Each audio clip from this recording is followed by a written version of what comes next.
Geçiyordu böyle geçmiyordu zaman, dur de bana Tanrım. Ne olur yalvarırım artık, ömrümün neresi bura gidiyor, nefesi duran yok, halimi soran her gün maskeni kuşan. Buram buram sahtelik kokuyor, insanların fikri Kur'an kural olsaydı böyle miydi zikrin? Samimiyet aramayın, fitne fesat geldi, gördükçe tiksindim, bu yüzden tektim. Sevgi aşkı gördüm, hepsi boş, hepsi kolpa. Sözlerine inanmadım, boş, hepsi boş laf.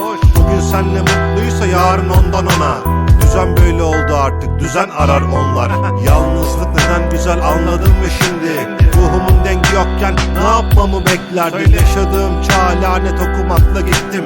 Dünya bu kadar işte, bilseydin gelmezdim. Doğdum, büyüdüm, yaşadım, öldüm, usandı bu gönlüm, gözümde kördü.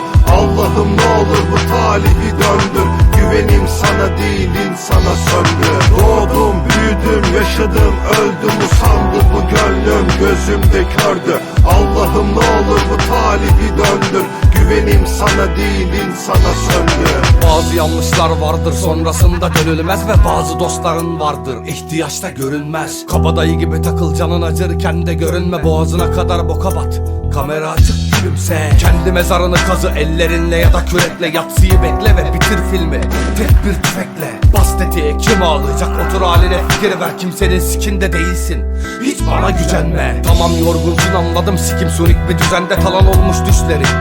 Ne yapacaksın, düzelmez, yaşasan da küseller. Ben demiştim ki tükenme, elinde bir kadeh şarapla ölü bulunacaksın bir küvette. Peki ya bu şimdi gördüğün asıl gerçek güneşse, duymazsan üzülmezsin bence, güzel bir güvence. Yalnızım diye sızlanma, yeter artık, sikerler kendi cesedini, kendi okyanusuna doğru sürükle. Doğdum, büyüdüm, yaşadım, öldüm, usandı bu gönlüm, gözümde kördü.